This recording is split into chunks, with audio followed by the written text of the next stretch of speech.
current set of junior management, middle management are the millennials and the Gen Zs. What is it like to manage this very new and aspirational category we have all over the world? They are much more global, they are much more tech savvy, they are much more informed, and hence they are much more independent than we ever were, right?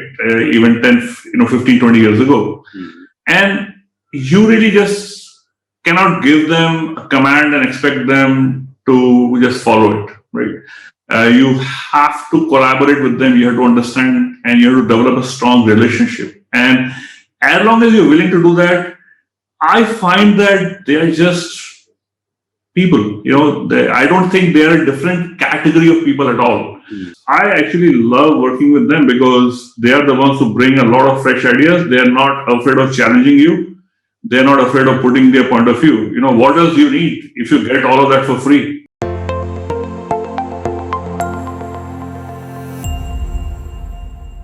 Welcome to another episode of The Brand Called You, a podcast and podcast show that brings you leadership lessons, knowledge, experience, and wisdom from hundreds of successful individuals from around the world.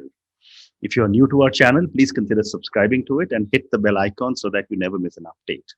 I am your host, Ashutosh Garg, and today I'm in conversation with a very, very senior human resources individual from India, a former colleague from Hughes, Adesh Goel. Adesh, welcome to the show. It was so good to meet you, and after so many years, it's so wonderful to know all the good stuff that you're doing, and this podcast that you started is just so amazing. Good to see that a lot of young people are listening to this, which is really serves the purpose that you started this with. Absolutely. So Adesh is the Executive Vice President of and Global CHRO at Tata Communications. He's worked across 5 continents. He's the member of SAP SuccessFactors CHRO Global Advisory Board. He has earlier been with Hughes and CDOT. So Adesh, let's talk human resources. I've been working for over 40 years. But in the old days, we used to have a personnel manager and an industrial relations manager. This is when I was at ITC. These seem to have merged. But tell me, how has HR changed over the last 2 decades?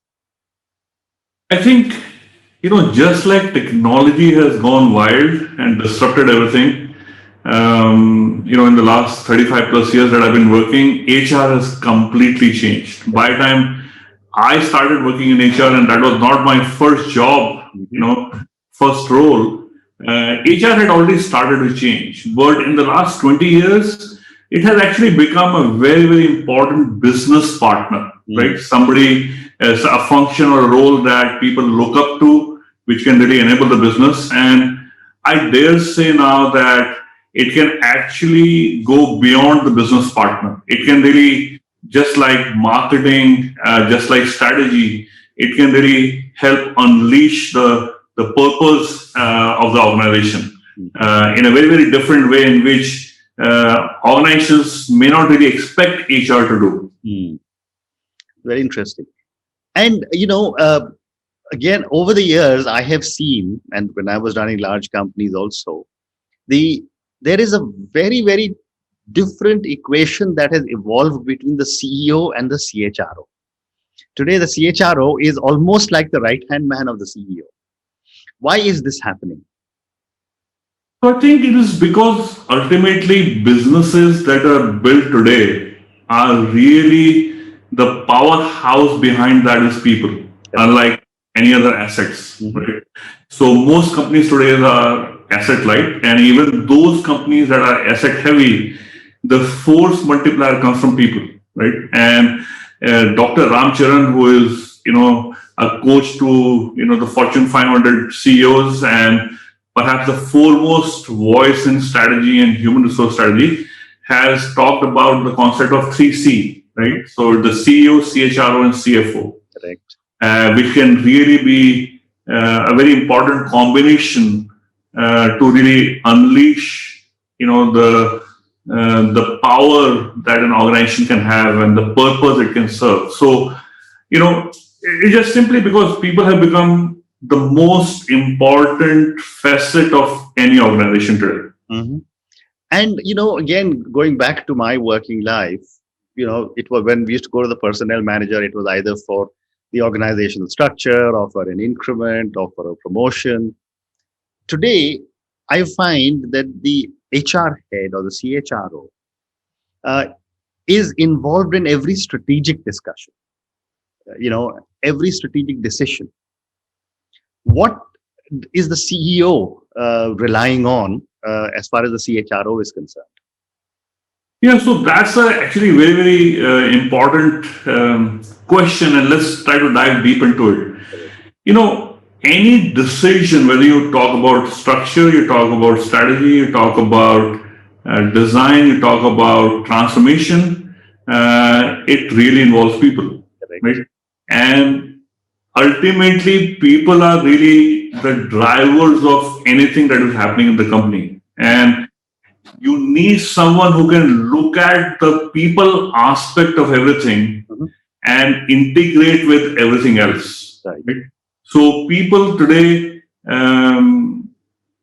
have to be valued as individuals as well as teams. Mm. They have their own aspirations, they have their own goals, and they have their own ideals. Now, when you work with such strong personalities, talented people are not going to be pushovers. Mhm. And you need talented people to get anything done today. Mm. So, how do you now bring together all the talented people into a kind of a coherent force, a coherent design, Mhm. so that they can maintain their individuality, but can really become a powerful team? And hence, you need somebody to look at everything from a people's perspective and marry it with everything else. Not one thing is independent, right? It needs to be looked at independently, but the force multiplier comes when you are able to create interdependence and you are able to, collaborate in a way that really will take you forward, Mm. maximizing the sum total as well as the individuality. Very interesting. So another question that I have is that, over the last 3 decades, you have worked with people of different age groups. And yet the current set of junior management, middle management are the millennials and the Gen Zs. What is it like to manage this very new and aspirational category we have all over the world? See, this thing about a generation gap, Mm. right, has been there since you and I were children. Correct. Right? And I think it will be there forever because there is change happening every few years. I think today the change is happening maybe 2 or 3 generations in one generation that used to be earlier. So the change is much faster. Now, today, what we call as the young people, the Gen Z or the millennials, they are much more global, they are much more tech savvy, they are much more informed, and hence they are much more independent than we ever were, Mm. right? Even 10, 15, 20 years ago. Mm. And you really just cannot give them a command and expect them to just follow it, right? You have to collaborate with them, you have to understand, and you have to develop a strong relationship. And as long as you're willing to do that, I find that they are just people. I don't think they are a different category of people at all. Mm. And I think too much has been said about it that makes it different. And sometimes even, looks down upon them, saying that they demand things but are not willing to deliver, etc. Mhm. I don't see that at all. In Tata Communications, we have 12,000 employees in 40 plus countries, and 75% of those are millennials or Gen Z. Mm. And, I think I actually love working with them because they are the ones who bring a lot of fresh ideas. They are not afraid of challenging you. They're not afraid of putting their point of view. What else you need if you get all of that for free? Oh, absolutely. It's very interesting you say that. In my little startup, the brand called You, I have 6 Gen Zs. I mean, the oldest of them is 23 years old. But I always tell them, I said, you're the only group of people in the last 4 decades who actually turn around and tell me, I think you're wrong. Yeah, And I think culturally, that is so refreshing for me. absolutely.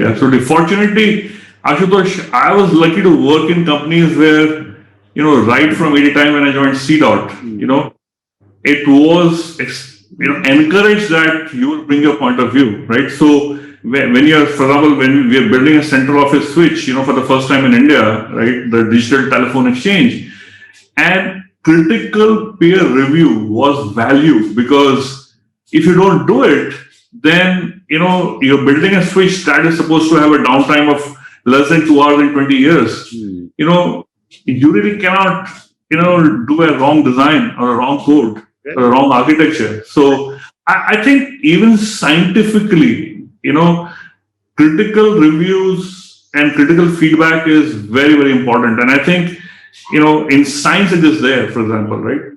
In technology it is there, but I think in real life we must encourage that also. Very well said. Very well said. So Adish, now let's talk a little bit about culture. You worked with some amazing organizations, and I was part of Hughes for a few years. How do you define culture?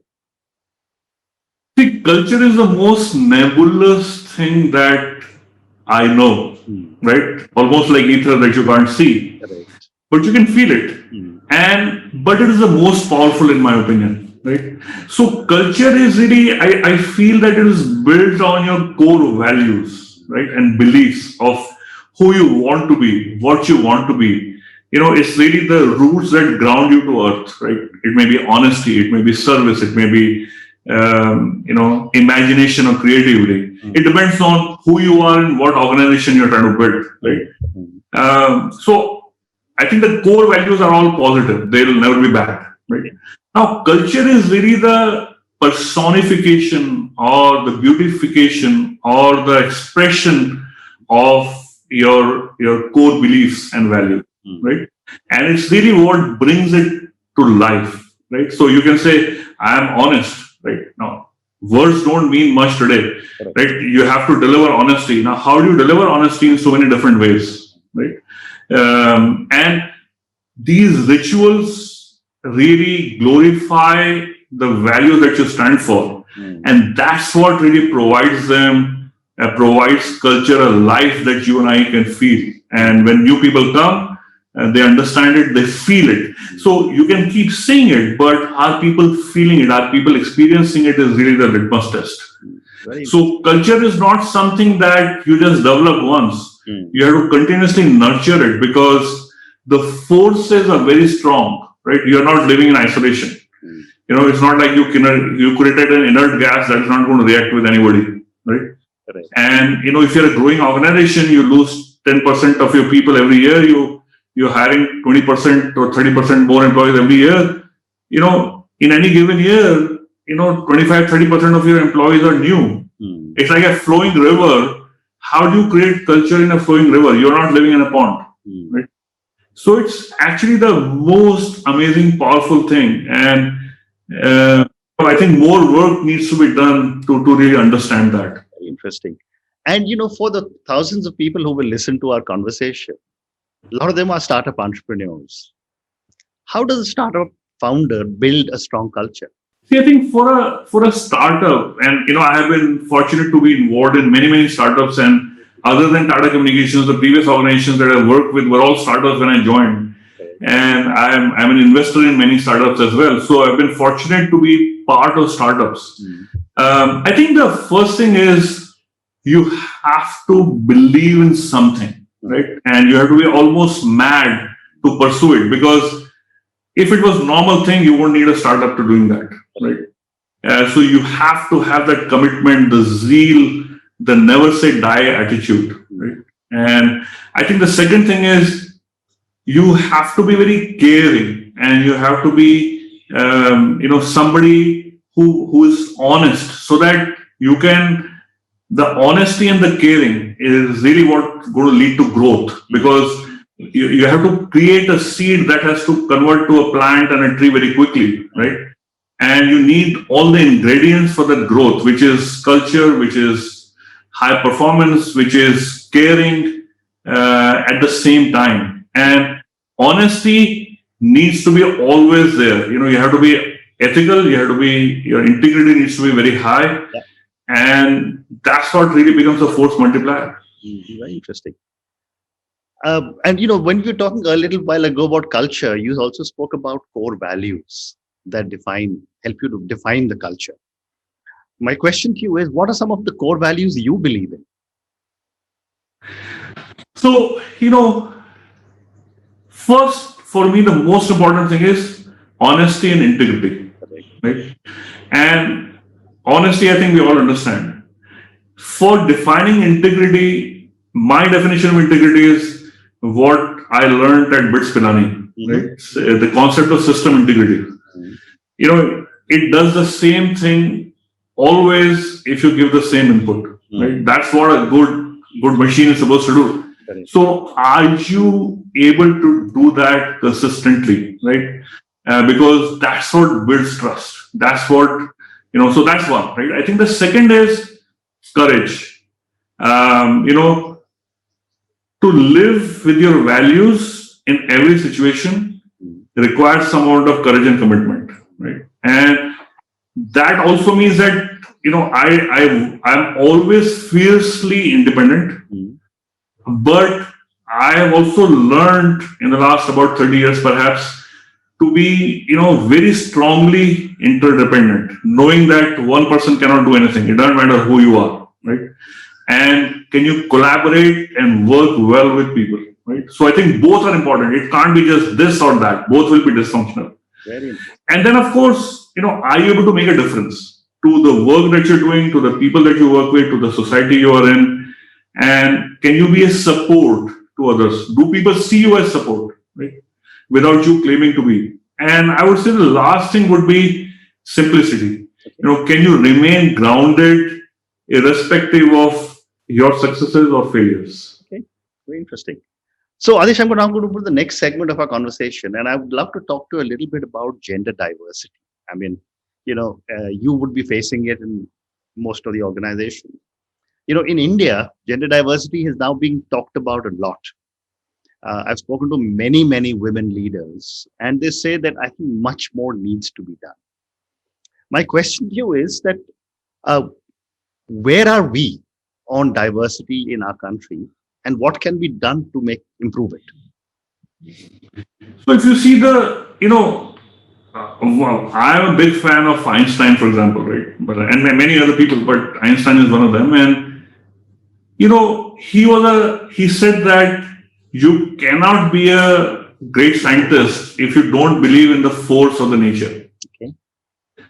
And there is certain laws of nature that work, right? And everything really depends on that, and you have to work within that. That right, it needs to be glorified. So the nature has created life such a way that the male and the female in all living beings are more or less same number. Correct. Right? And hence there needs to be synergy between even the human beings when it comes to the gender diversity. So there needs to be a balance. There needs to be a synergy.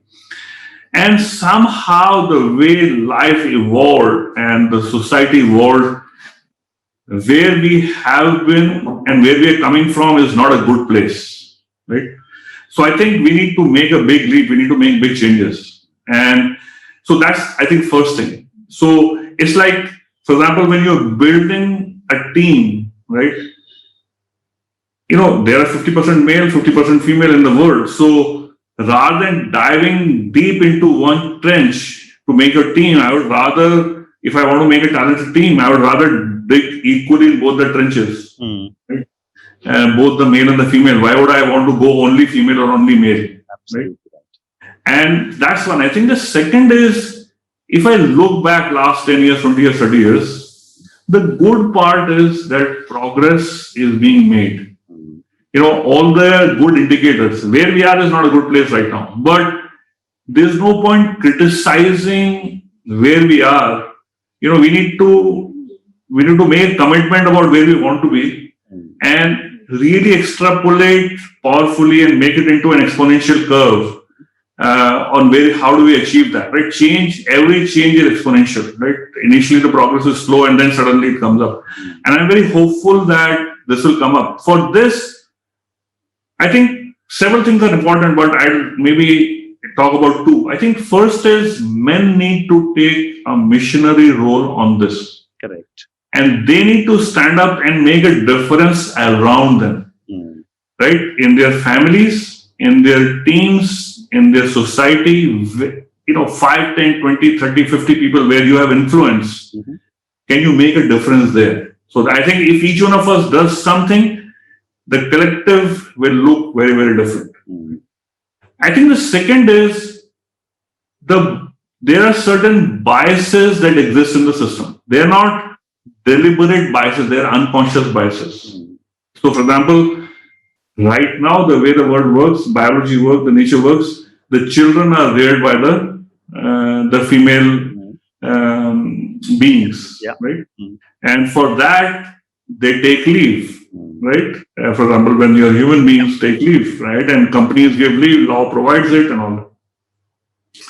But what happens is, many managers are reluctant to hire women in their teams because they say, this person is going to take leave, and in the intern context, this person may get married and shift to some other city, or may take leave to bring up, children, etc., etc. Now, this is how you negate this bias, right? So, for example, what we have done at Tata Communications is that anybody who goes on long leave, right, long paid leave for any reason, we have a corporate budget, so we provide a replacement hire for that team, right? So this is one way in which you can negate the bias. Right?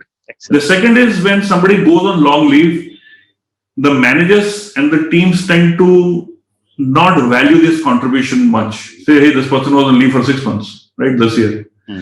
So the other rule that we have is if somebody is on leave for 6 months or more in a year, then their compensation or rating or stuff like that, bonus, is not to be decided by the manager. It will be what it was last year at the minimum. It can be more, but right. So there are biases that we all have. Most of these are unconscious. Can we recognize this and find a way to balance them? Right?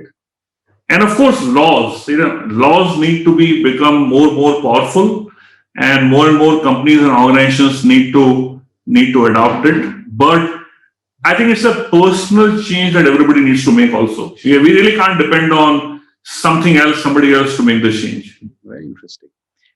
So, Adish, I'm going to move to the last segment of our conversation. I think I have time for 2, maybe 3 questions. My first question to you is that, you have reached right to the very top of the organization, and, you had a successful career, worked for amazing organizations. From where do you stand today? What does success mean to Adish?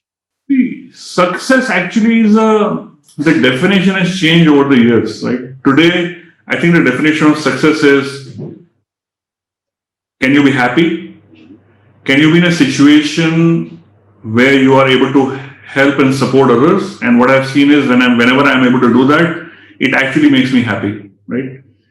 And success is to have a really wonderful family, extended family, and friends, and to be able to do something for nature, something for the society, and really to be happy, right? To be able to give to Mother Nature, to the society who really brought to where you are, right? And in success, if you can stay grounded, then that's really the best thing. Because if I look back, I think success has not come because of what I did. I think it came because of how things happened for me and how different people helped, and the blessing of the elders and teachers and gurus and Mother Nature. And I think failure is a part of life, right? We learn most when there is adversity. When you are riding a wave, there is not much to learn, right? And know that, be patient, and keep giving your best when you're facing adversity, and learn as much as possible, because like people say, a diamond will shine only when it goes against friction, right? So I think we all shine when we face adversity. So that would be my long answer to your short question, Ashutosh. No, that's fantastic. And my last question to you, and this is again for the thousands of very young people who will listen to you.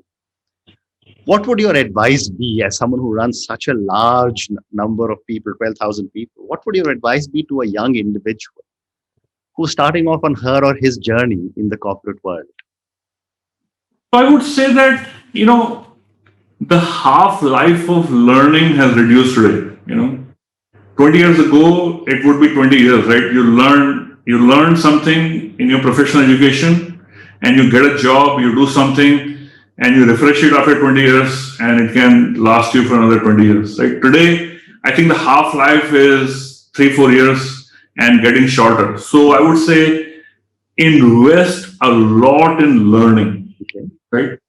Continuously learn and really become a combination of a specialist and a generalist, right? So early on in your career, dig deep, become a true specialist and expert in one area, but have a broad outlook, right? So nothing really works independently. So look at adjacent areas and try to connect with that, and over the years develop at least one more area of expertise. And don't be just a proud specialist. Be a proud, specialist and a generalist. So that's one. I think this. So I would say the next thing I would say is never say no to any work. I've been fortunate to, I never said no to anything, and I've done actually every role that anybody can do other than in finance or legal. I've been a CEO twice, I have been a head of engineering, I have been a CIO, I have been in corporate communication, I've been in HR, all kinds of things, right? And you learn so much from them because, every job has its own way of looking at things, right? So the more aspects you can look from, the better you will become. And I would say professional expertise is only part of the thing, right? How do you develop a personal self-leadership? How do you not be dependent on others, but how can you work well in teams, right? So personal aspect of expertise, right? The soft aspect of leadership really becomes a force multiplier for the professional expertise. And if you look at any people that you admire, you will rarely say he was a great scientist. You will say he was so good about this and this and this, all behavioral stuff. That's what makes you more successful. And I would say the third is, be courageous and independent while you aspire to be a good collaborator. Very interesting. Very interesting. Adish, thank you so much. It's been such a pleasure speaking to you. Thank you for the incredible amount of knowledge you have given in this conversation. Thank you again and good luck. Thank you very much, Ashutosh, for inviting, and you're doing some amazing work, and good luck to you. And if I can be of any help in any way, I'd love to do that. I will reach out to you, definitely. Thank you.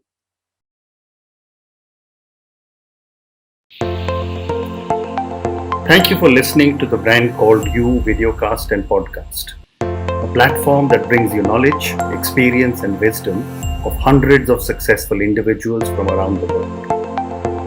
Do visit our website www.tbcy.in to watch and listen to the stories of many more individuals.